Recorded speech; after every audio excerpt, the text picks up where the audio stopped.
अनन्य प्रेम की प्राप्ति के लिए अब हम साधन बताते हैं। बाबा कह रहे पहले अपने इष्ट देव की बाह्य मूर्ति सेवा विराजमान करनी चाहिए, या नाम सेवा विराजमान करनी चाहिए, और उस बाह्य सेवा को साक्षात समझ करके करना चाहिए। साक्षात समझकर, साक्षात विराजमान है ऐसा भाव। बाह्य पूजा के साथ साथ मानसिक सेवा का बहुत बड़ा योग है, और ये बाह्य सेवा से ही मानसिक सेवा प्रारंभ हो जाती है। सेवा तभी पूर्ण होती है जब आप पहले उसका चिंतन करेंगे। चिंतन नहीं करेंगे तो सेवा पूर्ण नहीं होगी, वास्तविक सेवा सही नहीं हो पाएगी। पहले आज श्री जी को कौन सा पोशाक धारण कराना है, कौन सी पत्रावली करनी है, और कैसे केशपाश समा, आज कौन से कुंडल, अच्छा ऐसे कुंडल, ऐसे ऐसे, और आज भोग में क्या क्या, ये भोग में ऐसे श्री जी यहाँ विराजमान होंगी, ऐसे होगा, ऐसे छत्र होगा, ऐसे भोग लगेगा। पूरी मानसिक चिंतन होता है, फिर वो सेवा प्रगट में होती है। तो प्रगट सेवा ही मानसिक सेवा में पहुंचा देती है। पूज्य बाबा कह रहे गोपी जनों की तरह प्रेम प्राप्ति के लिए सबसे पहले अपने इष्ट का चयन और इष्ट की अनन्यता।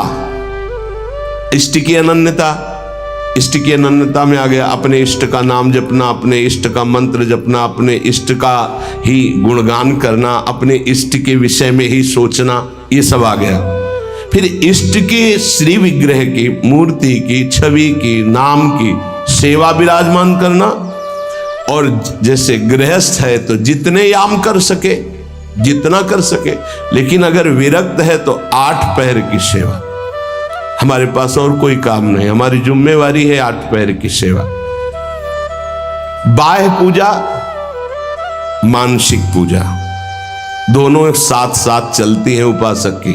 ध्यान दे करके अगर आप सेवा करोगे तो देखोगे आपकी मानसिक सेवा होगी। आज वो वाली नथ पहनानी है, वो ऐसे धारण करानी है, हाँ आज इस रंग की पत्रावली, इस रंग की चोली, इस रंग के ऊपर चुनरी, और इस रंग का लहंगा, और ऐसे ये जो हो रहा है ना, ये मानसिक सेवा हो रही है, बहुत बड़ी चीज हो रही है। देखो आप लोग जो चिंतन करते, आज फूल बंगला ऐसे बनाना है, आज ऐसे, बहुत बड़ी सेवा हो रही। आज श्री जी की रसोई, ये मानसिक जो सेवा, और बहुत जोर की सेवा, प्रगट सेवा का फल है मानसिक सेवा, और मानसिक सेवा ही सिद्धावस्था को प्रदान करती है। ये बात ध्यान दीजिए। और जो इष्ट का नाम मिला है वो केवल जबान से ही नहीं, चिंतन के साथ होना चाहिए। प्रेम की बात कर रहे हैं, केवल हम जबान से रट रहे मंगल है, लेकिन यहां कह रहे गोपी प्रेम की बात, गोपी जैसा प्रेम, उसका चिंतन होना चाहिए। जैसे राधा राधा तो हमारा चिंतन भी हो रहा है। बाह्य जप से बहुत समय लगेगा, जब बाह्य जप और आंतरिक चिंतन दोनों एक साथ होंगे, बहुत जल्दी वासनाओं का नाश होकर आनंद की उत्पत्ति होती है। केवल बाह्य जप से बहुत काल के बाद लाभ मिलता है, बाह्य जप के साथ आंतरिक ध्यान से बहुत जल्दी लाभ प्राप्त होता है। इष्ट देव का चयन, इष्ट देव की अनन्यता, इष्ट देव की प्रगट सेवा, मानसिक सेवा, और इष्ट देव का नाम ध्यान सहित जप, और इष्ट देव के ही गुणों का चिंतन करना। हमारी श्री जी का ऐसा स्वभाव, हमारे लालजू का ऐसा स्वभाव, उन्हीं की तरफ चिंतन करना। अन्य सब संबंध चिंतन को छोड़ना गोपी प्रेम की प्राप्ति है। महाराज जी सुनते हैं श्री सुखदेव जी का वैराग्य बहुत तीव्र और उच्च कोटि का था। क्या ऐसा कोई साधक वैराग्य नहीं धारण कर सकता? इस कोटि का वैराग्य क्या साधु के अंदर, साधक के अंदर नहीं आ सकता? निश्चित आ सकता है, पर ये सकामी साधक के अंदर नहीं, विषयी साधक के अंदर नहीं। जो निष्काम भाव से दृढ़ निश्चयी है कि केवल शरीर पोषण के लिए वस्त्र और भोग आदि, जो प्रारब्धवशात, कोई चाह नहीं, उसके हृदय में तीव्र वैराग्य जागृत होता है। दृढ़ लक्ष्य, दृढ़ निश्चयी, शरीर की भी परवाह नहीं, नहीं खान पान ते भावे है, नहीं कोमल वसन सुहावे है, सब विषय लगे ते खारा है, हरि आशिक का मग न्यारा है। जो अंदर से दृढ़ निश्चयी नहीं है, अंदर से भगवत प्रेम का भाव लक्ष्य नहीं है, तो बाह्य त्याग फिर दंभ पैदा कर देता है, दिखावटीपना फिर आने लगता है, जो बहुत ही साधक के जीवन में धोखा पैदा कर देता है। ये बुद्धि है बहुत जल्दी सिद्ध होना चाहती, फिर वो नाटक शुरू कर देता है, बहुत शास्त्र विरुद्ध आचरण होने लगते हैं।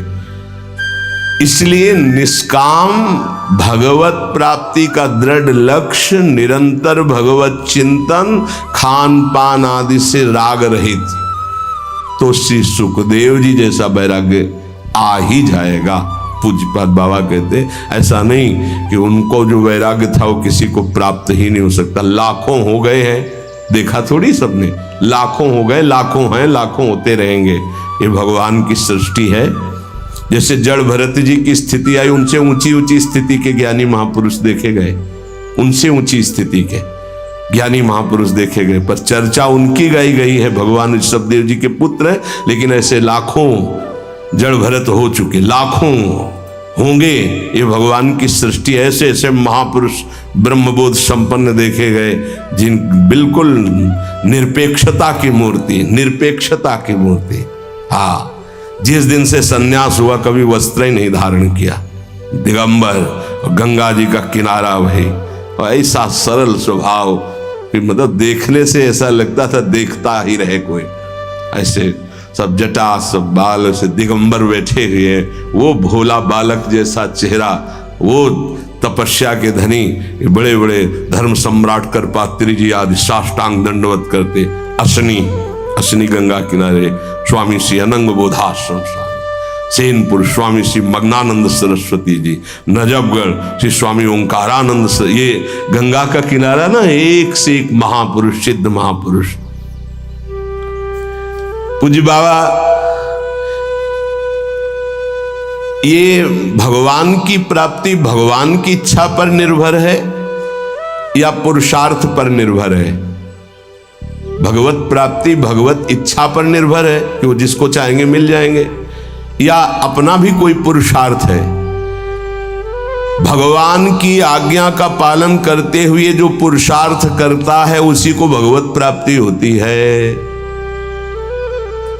ये कायरता नहीं कि बैठे भगवान की इच्छा होगी तो भगवान मिल जाएंगे, ऐसे कभी नहीं होगा। देखो जो वर्णन कर रहे हैं महापुरुष, भगवान की आज्ञा का पालन करते हुए भगवत प्राप्ति के लिए बहुत प्रयासशील, जितनी हम में सामर्थ्य है, निश्चित उसको ही भगवत प्राप्ति होती है। जिसका जितना तीव्र पुरुषार्थ होगा उसका उतना ही भगवत कृपा उसके ऊपर उतरेगी। पुरुषार्थ अत्यंत आवश्यक, रात दिन जो लगे हुए। सिद्धि असिद्धि में सम रहना है भगवान की इच्छा की बात है, ये छोड़ दो भगवान पर। फल की सिद्धि असिद्धि में हमारा प्रयास पूरा रहेगा, उसी को भगवत प्राप्ति होगी। सिद्धि असिद्धि में सम रहो, लाभ मिला कि नहीं मिला, फायदा हुआ कि नहीं, इस पर सम रहो, इस पर ध्यान मत दो। तुम पुरुषार्थ करते रहो, प्रयास करते रहो, निश्चित तुम्हें भगवत प्राप्ति हो जाएगी, पक्का। देखो ये पूरे जीवन की यात्रा की बात है, 4 दिन में सुधरने वाले नहीं हैं। विश्वास हमारी बात पर करना, ये कोई छोटे मोटे शत्रु नहीं है, नहीं तो तुम्हारी साधना फिर ढीली हो जाएगी कि 2 साल हो गए, अभी तो हम काम विजयी नहीं हुए, क्रोध विजयी नहीं हुए, अभी हम लोभ विजयी नहीं हुए, मोह विजयी। छोड़ो ये सब बातें, तुम भजन का पुरुषार्थ करो, जैसी स्थिति है वैसे शांत रहो, शांति से ये नष्ट हो जाएंगे। निरंतर भगवान के स्मरण में लगे रहो। भक्तों की ये मान्यता फल पर होती है कि भगवान जैसा चाहे, लेकिन पुरुषार्थ पर नहीं।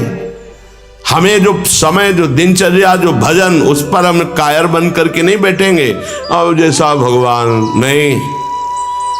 उसके लिए हमें जो गुरुदेव ने आज्ञा करी, जो दिनचर्या, जो भजन, उस पर तत्पर रहेंगे। आप बहुत जोर देते हैं भजन पर, तो भजन किसे कहते हैं? अर्थात हम किसको माने कि भजन हो रहा है? उत्तर, अंतःकरण में निरंतर अपने इष्ट का गाढ़ चिंतन होना भजन कहा जाता है। अंतःकरण शब्द बोला है, यहां से गाढ़ चिंतन होना, निरंतर भजन कहते हैं। जिसे भगवदाकार वृत्ति, उसे भजन कहते हैं। दूसरा भजन का अर्थ है सेव्य को सुख पहुंचाना, सेवा। भज धातु सेवायाम। उपासक दो ये बातें पकड़े रहता है, उसे भजनानंदी कहते हैं। अंतःकरण से अपने इष्ट का गाढ़ चिंतन, वो रूप का हो, नाम का हो, मंत्र का हो, और शरीर से प्रकट सेवा में प्रतिपल लगे रहना, ये दो वृत्ति जिसके अंदर है वो भजनानंदी है।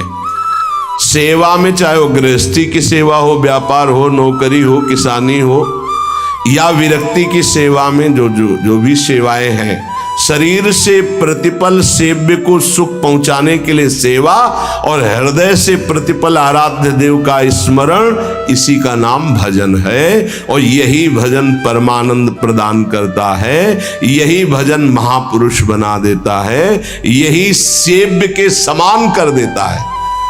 प्रभु सेव्य है, प्रभु के समान कर, ब्रह्मविद ब्रह्मयु भवति। तो भजन क्यों करना चाहिए? अरे अपना कमाते हैं, खाते हैं, जी रहे हैं, क्यों भजन करें? भजन इसलिए करना चाहिए कि हम अवगुणी हैं जन्म जन्मांतर से, अवगुण छोड़ने के लिए। हमारे अंदर बड़ी नीच वासनाएं हैं, उन वासनाओं का नाश करने के लिए। हम बड़े हीन विचार वाले हैं, उन विचारों का नाश करने के लिए। हमें हर तरफ से दुख ने घेर रखा है, उस दुख का नाश करने के लिए, जन्म मरण से छूटने के लिए ये हमें भजन करना है। हम जिसका भजन करते हैं उसके सारे सद्गुण हमारे अंदर आ जाते हैं।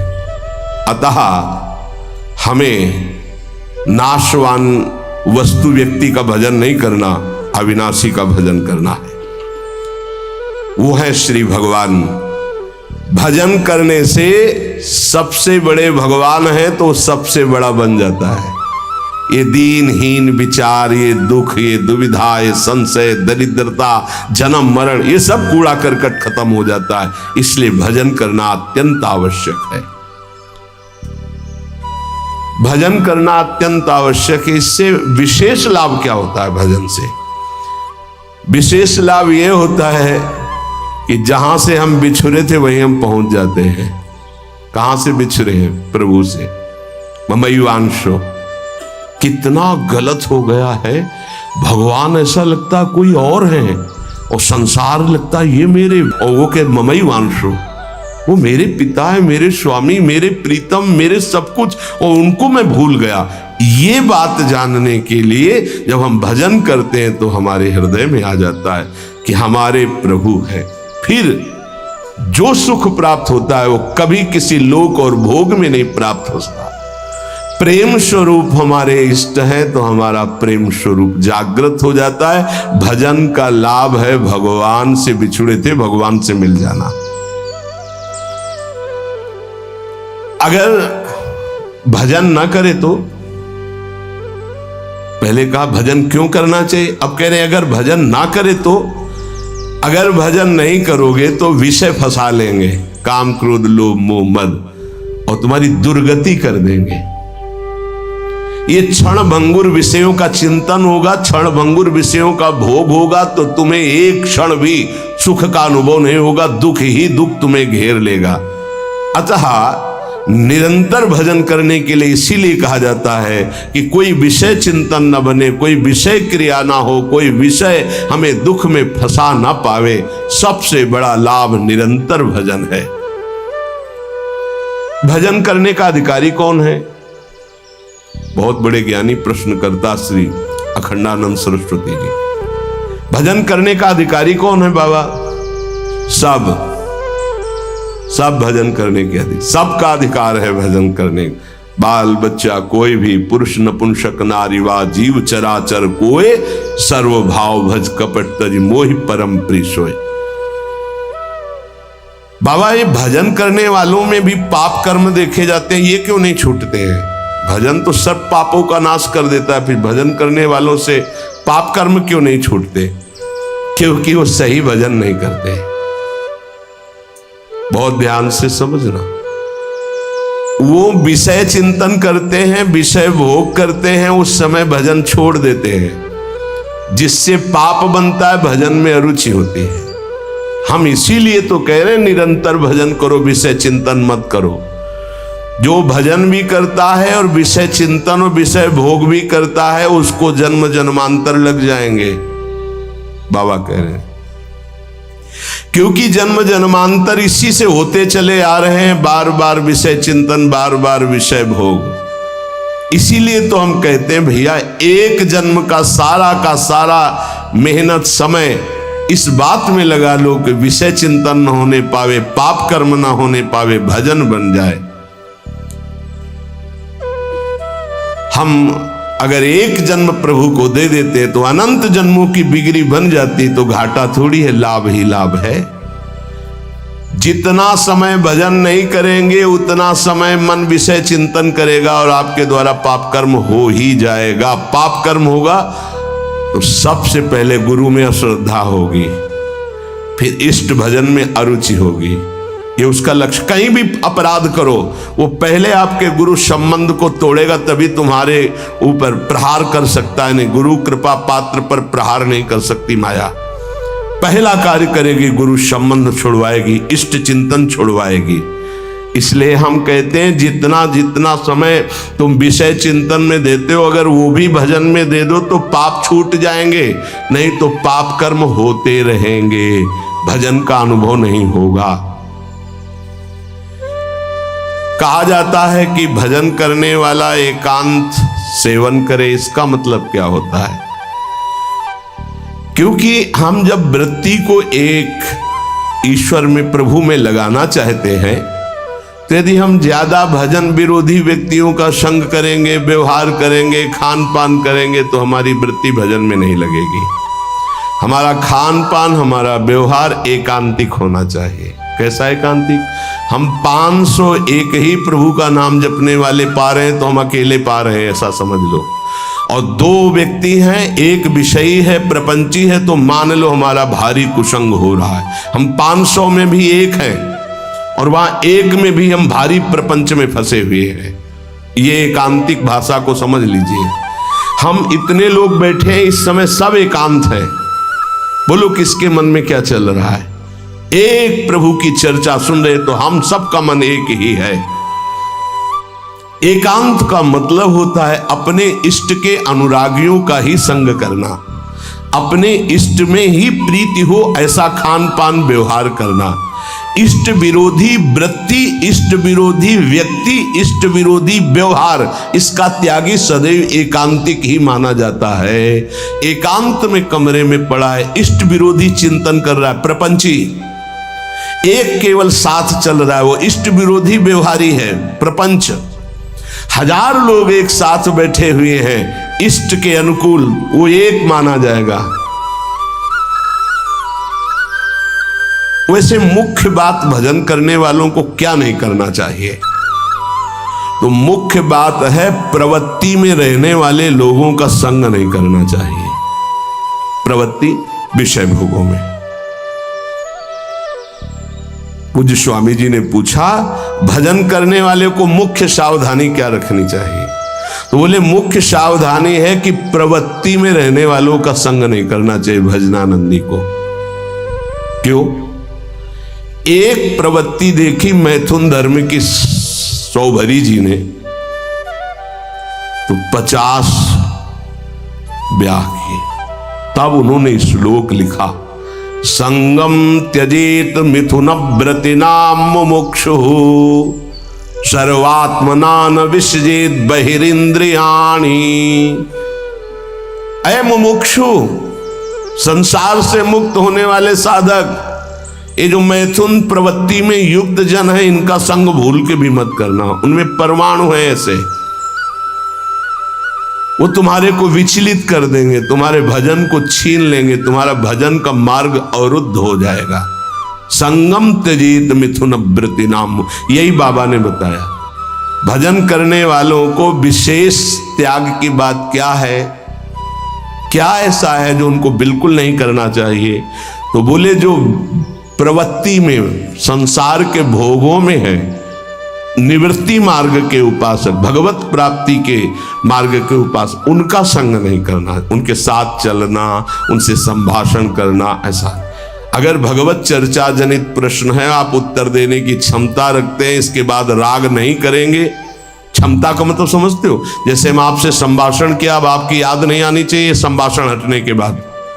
अगर आपकी छवि आई हमारे दिमाग में, आपका चिंतन हुआ, तो इसका मतलब आप अभी अधिकारी नहीं हैं।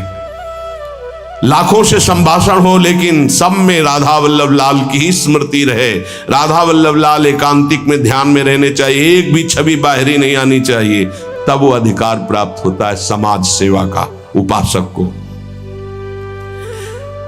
अधिकाधिक भजन में प्रवृत्ति करने वाले को ऐसे संग का त्याग करना चाहिए। बहुत जोरदार का संग होता है प्रपंच का।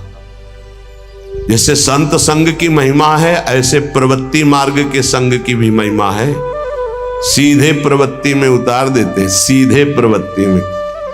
बहुत सावधान, बहुत सावधान। ये महापुरुष जन ऐसे नहीं बोल रहे, बहुत सावधान।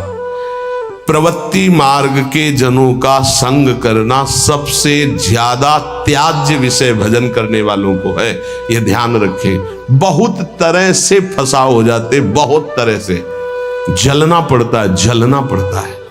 महसूस होता है कि हमने गलत किया, जो हमने स्वीकार किया वो गलत किया, महसूस होता है। पर एक बार स्वीकृति हो गई तो कुछ भी हो, इनका बेड़ा पार होना चाहिए। जिद्दी स्वभाव संतों का होता है, पर महसूस होता है। जब तक वैराग्य की प्रबल भूख न जागृत हो जाए और जब तक भगवत प्राप्ति का दृढ़ लक्ष्य न हो जाए, तब तक संग नहीं करना चाहिए। नहीं, रंग जो है वही चढ़ेगा जैसा हम करते हैं। महाराज सकाम भक्ति सुनते हैं और निष्काम भक्ति सुनते हैं, तो इसका क्या मतलब है? सकाम भक्ति और निष्काम भक्ति का अंतर क्या है?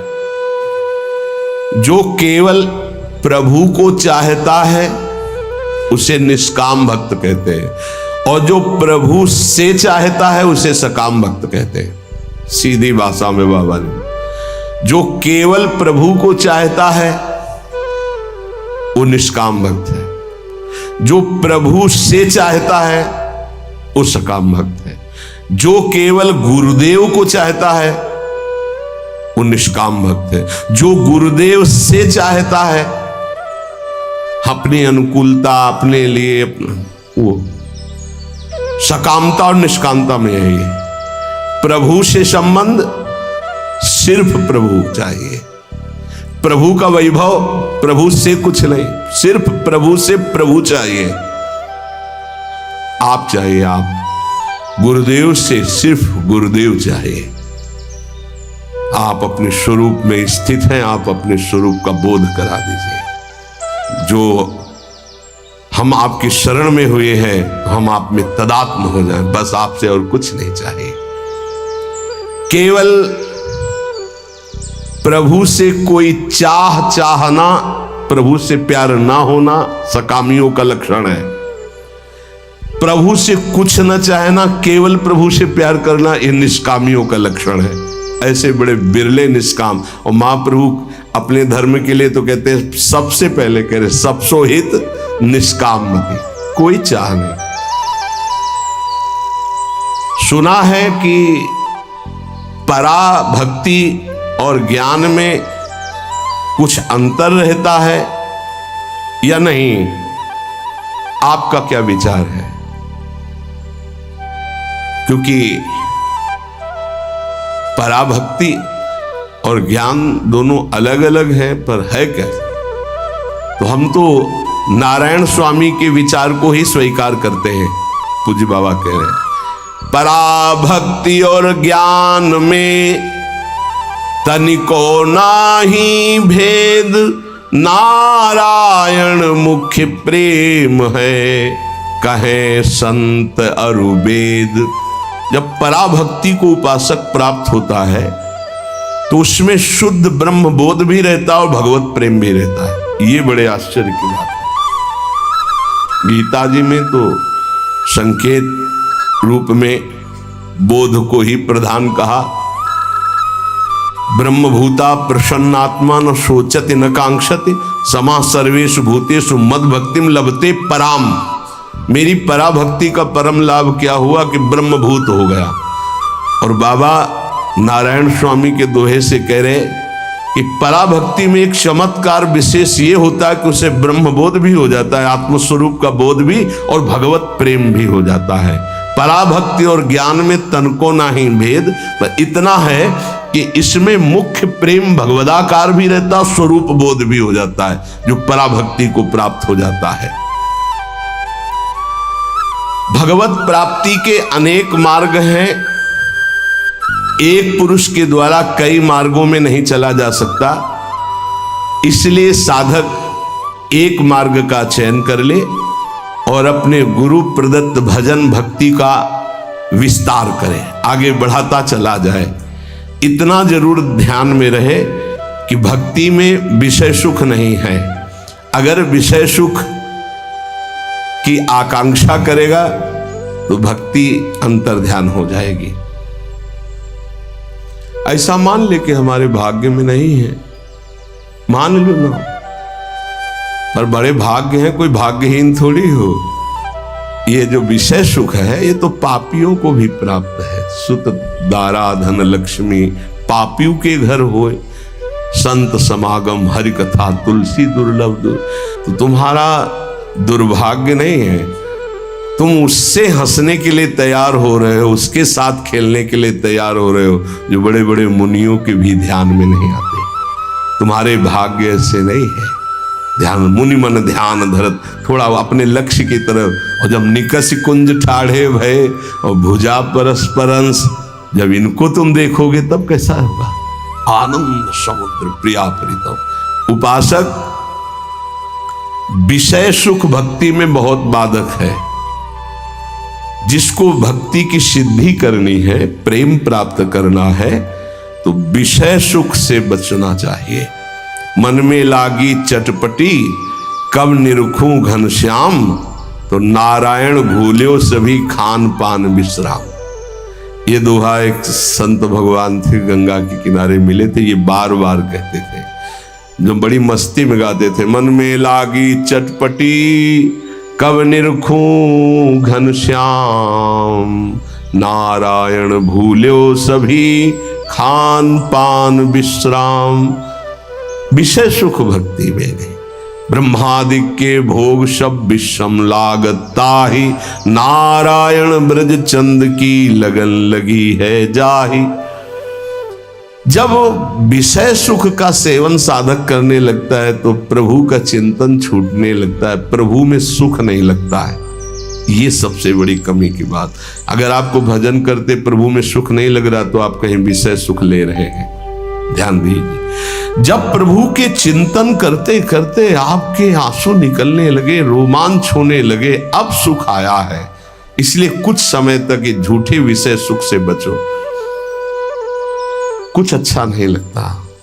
सच्ची भगवान वो सब संयोग प्रदान करते हैं, खान पान विश्राम सब, कुछ अच्छा नहीं लगता। जो मन प्रभु के चरणारविंद का आशिक हो जाता, कुछ अच्छा नहीं, कोई उसे अच्छा ही नहीं लगता। सच्ची मानिए, कुछ अच्छा नहीं लगता। सब कुछ है और कुछ अच्छा नहीं लगता। क्यों? क्योंकि जो वास्तविक अच्छा लग रहा था सब में, वो अनंत ब्रह्मांडों का अच्छा लगने वाला अब अच्छा लगने लगा है, इसलिए अच्छा नहीं लगता। अगर किसी का शरीर अच्छा लग रहा है तो कृष्ण है इसलिए अच्छा लग रहा है, वो अंतर ध्यान हो जाए तो कहां अच्छा लगेगा। किसी वस्तु में आकर्षण है तो कृष्ण का है, और अब सीधे कृष्ण का आकर्षण हो गया तो अब कैसे अच्छा लगेगा। इसलिए विषय सुख का त्याग करते हुए, विषयी पुरुषों के संग का त्याग करते हुए, हृदय से निरंतर इष्ट चिंतन और शरीर से अपने कर्तव्य कर्म रूपी सेवा, इसी से भगवत प्राप्ति, इसी से प्रेम प्राप्ति, इसी से तत्व बोध हो जाता है।